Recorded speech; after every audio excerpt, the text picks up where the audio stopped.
சித்தர் பூமி. ஜோதிடத்தின் பரிணாம வளர்ச்சி ALP ஜோதிடம். இதை படிங்க, உங்க வாழ்க்கை உங்க கையில. அனைவருக்கும் வணக்கம். இந்த நாள் இனிய நாளாக அமைய வாழ்த்துக்கள். ALP அஸ்ட்ராலஜர் டாக்டர் சாந்தி தேவி ராஜேஷ்குமார். நட்சத்திரம்தான் ஒரு மனிதனுடைய குணத்தை தீர்மானிக்குதா? நட்சத்திரம்தான் ஒரு மனிதனின் குணத்தை தீர்மானிக்கிறதா அப்படின்னு ஒரு நண்பர் கேள்வி கேட்டிருந்தாங்க. நட்சத்திரமும் ஒரு மனிதனின் குணத்தை தீர்மானித்து கொண்டிருக்கிறது அப்படின்னு தான் நம்ம சொல்லணும். நட்சத்திரம் மட்டுமே ஒரு மனிதனுடைய குணத்திற்கு காரணம் அப்படின்னு சொல்ல முடியாது. ஆனால் முதன்மையானது நட்சத்திரமே அப்படின்னு நம்ம சொல்லலாம். காரணம் என்ன அப்படின்னா, நம்ம ஒரு கோவிலுக்கு போனால் கூட அர்ச்சனை பண்ணுறதை என்ன சொல்கிறோம்? நம்மளுடைய ராசி நட்சத்திரத்தை சொல்லி தான் அர்ச்சனை பண்ணுறோம். இதுக்கு கோவிலில் எந்த விசேஷங்களாக இருந்தாலும் சரி, இப்போ ஆருத்ரா தரிசனம்னு நம்ம கேள்விப்பட்டிருப்போம். ஆருத்ரா தரிசனம்னா என்ன? திருவாதிரை நட்சத்திரம் வரக்கூடிய நாளில் இறைவனை தரிசனம் பண்ணணும். அப்போ ஏன் அந்த நட்சத்திரத்துக்கு அவ்வளோ வலிமை? வைகாசி விசாகம் அப்படின்னு சொல்கிறாங்க. விசாக நட்சத்திரம் அப்படிங்கிறது ரொம்ப விசேஷமானது. ஆவணி அவிட்டம் அப்படின்னு சொல்கிறாங்க. ஆவணி மாதத்தில் அந்த அவிட்ட நட்சத்திரம் ரொம்ப விசேஷமானது. சித்திரை மாதம் சித்ரா நட்சத்திரம் ரொம்ப விசேஷமானது. இப்படியும் அந்த நட்சத்திரங்களுக்கு ஏன் அந்த வலிமையை கொடுக்குறாங்க அப்படின்னா, அதனுடைய குண இயல்புகள் அவங்கள்ட்ட இயல்பாகவே செயல்படும் அப்படிங்கிறது. உதாரணமாக இந்த திருவாதிரைன்னா அந்த பேர்லேயே ஆருத்ரம்னு வரும். அப்போ ருத்ரம் என்னென்னா உக்ரமானது, கோபமானதுன்னு அர்த்தம்.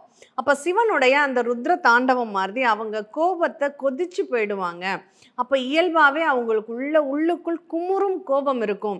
ஆனால் அந்த புதனுடைய வீட்டில் அந்த திருவாதிரைங்கிறதுனால அந்த கோபத்தை வெளியில் தெரியாமல் அழகாக சமாளிப்பாங்க பாருங்கள். அங்கே தான் அவங்களுடைய ஹைலைட்டான பாயிண்ட் இருக்குது. இதுவே மிருகஸ்ரீஷம் எடுத்துட்டோன்னு வச்சுக்கோங்களேன். இந்த மிருகஸ்ரீஷத்தில் முதல் பாதமும் இரண்டாவது பாதமும் ரிஷப ராசியில் இருக்கும். இந்த ரிஷப ராசியில் மிருகஸ்ரீஷம் இருக்குது அப்படின்னா வாய் சொல்லில் வீரர் அப்படின்னு சொல்லுவாங்க.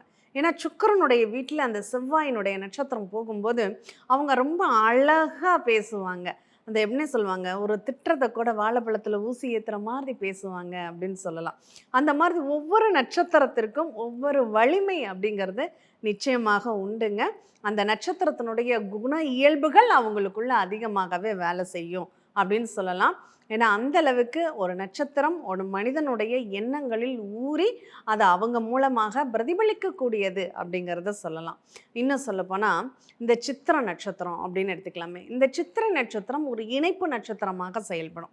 அப்போ இந்த சித்திரை நட்சத்திரத்தினுடைய செயல்பாடு என்ன? உள்ளுக்குள்ள கோபம் இருந்தாலும் அது புதனுடைய வீட்டில் சித்திரை நட்சத்திரமாக இயங்கும் போது, அதாவது சித்திரை 1-2 பாதமாக இயங்கும் போது அதனுடைய திறன் அவங்க எதை பேசினாலும் தப்பாக பேசிடுவாங்க. அடுத்தவங்க தப்பாக புரிஞ்சுக்கிற மாதிரி அர்த்தத்தோடு பேசிடுவாங்க. ஆனால் அவங்க என்ன பண்ணுவாங்க, நம்ம சரியாக தானே பேசினோம் அப்படின்னு நினைப்பாங்க. ஆனால் அதுவே இங்கே துலாம் ராசியில் உள்ள சித்திரை நட்சத்திரம் பாருங்கள், ரொம்ப அழகாக ஆனஸ்டாக ஸ்ட்ராங்காக பேசுவாங்க. அவங்களுடைய பேச்சுக்குன்னு அங்கே ஒரு வேல்யூ இருக்கும், ஒரு வலிமை இருக்கும். அது ரொம்ப வித்தியாசமாகவும் இருக்கும் அப்படின்னு சொல்லலாம். இப்போ அதே இது மூல நட்சத்திரம்னு எடுத்துக்கிட்டிங்களே, சதா ஏதாவது யோசனையிலேயே இருப்பாங்க.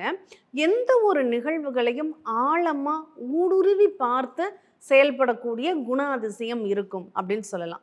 இந்த திருவோணம் எடுத்துக்கிட்டோன்னு வச்சுக்கோங்களேன். இந்த திருவோணம் ரொம்ப அறிவுபூர்வமாக யோசித்து ஒரு விஷயத்தை பண்ணணும்னு பண்ணுவாங்க. ஆனால் அதனுடைய ரிசல்ட் அவங்க எதிர்பார்த்த மாதிரி இருக்காது. அதனால மனசுக்குள்ள ஒரு வருத்தம், ஒரு ஏக்கம் அப்படிங்கிறது அவங்களுக்கு ரிஃப்ளெக்ட் ஆகும் அப்படின்னு சொல்லலாம். ரோகிணியா எதை பற்றியுமே கவலைப்படாது. அந்த ரொம்ப அழகாக சமாளிக்கக்கூடிய ஆற்றல் அவங்களுக்கு இயல்பாகவே உண்டு. அதனால தான் ஒவ்வொரு நட்சத்திரங்களுக்கும் மேற்கோள் காமிக்கும் போது அந்த நட்சத்திரத்தில் பிறப்பெடுத்த அந்த இறைவனை மேற்கோள் காமிப்பாங்க. இப்போ ரோகிணி நட்சத்திரம்னா கிருஷ்ண பரமாத்மா தான் நம்மளுடைய நினைவுக்கு வருவாங்க. அந்த மாதிரி ஒரு கபடதாரியாக மற்றவங்களை ஈஸியாக ஹேண்டில் பண்ணி வழிநடத்தி செல்லக்கூடிய ஒரு சூழ்நிலையை பெற்றவர்களாக இருப்பாங்க அப்படின்னு சொல்லலாம். இந்த மாதிரி ஒவ்வொரு நிகழ்வுகளுக்கு பின்னாடியும் அந்த நட்சத்திரங்களின் குணமும் ஸ்ட்ராங்காக இயங்கும் அப்படிங்கிறது தான் அந்த நட்சத்திரமும் அவங்களுடைய குணத்தை தீர்மானிக்கிறதா அப்படிங்கிற ஒரு கேள்வியை முன் வச்சாங்க. அதனால் ரொம்ப ஒரு சில நட்சத்திரங்கள் ஒவ்வொரு நட்சத்திர பாதங்களுக்குமே அந்த குணங்கள் வேறுபடும். அஸ்வினி 1ஆம் பாதத்திற்கு ஒரு குணம், அஸ்வினி 2ஆம் பாதத்துக்கு ஒரு குணம், அஸ்வினி 3ஆம் பாதத்திற்கு ஒரு குணம், அஸ்வினி 4ஆம் பாதத்துக்கு ஒரு குணம். ஒன்றும் இல்லைங்க, அஸ்வினி 4ஆம் பாதத்தில் ஒருத்தர் பிறந்திருக்காங்கன்னு வச்சுக்கோங்க. எதையுமே நம்ப மாட்டாங்க, எதை பற்றியுமே அவங்களுக்கு ஒரு கேரிங் இருக்காது. ரொம்ப ஒரு விரக்தியான மனோநிலையில் ஒரு சந்தேக கண்ணோட்டத்தோடையே சில நிகழ்வுகளை வேடிக்கை பார்ப்பாங்க அப்படின்னு சொல்லலாம். இப்போ இதுவே அஸ்வினி நட்சத்திரம் முதல் பாதமாக இருந்தால் கோபம் அவங்களுக்கு செம்மையாக வரும். அடுத்த ஒரு போர் செய்யக்கூடிய சண்டை போடக்கூடிய மூர்க்க குணம் அப்படிங்கிறது அவங்களுக்கு இருக்கும். இதே அஸ்வினி 2ஆம் பாதம்னு வச்சுக்கோங்களேன், ரொம்ப அழகாக சிரிச்சே காய் நகர்த்திட்டு போயிடுவாங்க. அஸ்வினி 3ஆம் பாதமாக ரொம்ப டேலண்ட்டாக அறிவுபூர்வமாக யோசித்து செயல்படுத்தக்கூடியவங்களா இருப்பாங்க அப்படின்னு சொல்லலாம். இந்த மாதிரி நட்சத்திரம் 108 நட்சத்திர பாதங்களுக்குமே வெவ்வேறு குண இயல்புகள் உண்டு அப்படிங்கிறத நம்ம இதில் இருந்து தெரிஞ்சுக்கலாம். இதை நம்ம அட்சயலக்கண பத்ததி ஜோதிடமும் ரொம்ப அழகாக உங்களுக்கு எடுத்து சொல்லும். ஏன்னா அந்த அட்சயலக்கண பத்ததி வகுப்பில் நம்ம இந்த நட்சத்திரங்களை பற்றியே பொதுவுடைய மூர்த்தி சார் நிறைய 3 பாகம் புக்கில் அந்த 4 பாகத்திலுமே அந்த நட்சத்திரங்களை பற்றி கிரகங்களை பற்றி ஒவ்வொரு பிரிவுகளாக அதனுடைய தன்மைகள் அதனுடைய குண இயல்புகள் இது எல்லாம் வச்சு கொடுத்துருப்பாங்க. அதனால் ரொம்ப அவ்வளோ அருமையாக இருக்கும். இந்த நட்சத்திரங்களை பற்றி பேசணுன்னா இந்த நாள் முழுசும் நமக்கு பத்தாது. நட்சத்திரம் ஒருத்தருடைய வாழ்க்கையில் ரொம்ப முக்கியமானது. ஒருத்தர் பிரகாசமாக வாழ்க்கையில் ஜெயிச்சுக்கிட்டே இருக்காங்கன்னா என்ன சொல்லுவாங்க, அவங்க பாருங்கள் ஸ்டார் மாதிரி ஜொலிக்கிறாங்க அப்படின்னு சொல்லுவாங்க. அந்த நட்சத்திரம் தான் நம்ம வாழ்க்கையில் இன்றியமையாதது. அதனால் நம்ம ஏஎல்பி புள்ளியின் ஒவ்வொரு நகர்வுக்குள்ளேயும் இந்த நட்சத்திர புள்ளி இந்த நட்சத்திர புள்ளின்னு சொல்லி சொல்லி தான் பலன்களை சொல்லுவோம். இந்த நட்சத்திரம் நம்ம வாழ்க்கையில் மிக முக்கிய பங்கு வகிக்குது. அதை நாமளும் தெரிஞ்சு பயனடைவோன்னு உங்கள்கிட்டையும் கேட்டுக்கிறேன். நன்றி. ஜோதிடத்தின் பரிணாம வளர்ச்சி ஏஎல்பி ஜோதிடம். இதை படிங்க, உங்க வாழ்க்கை உங்க கையில.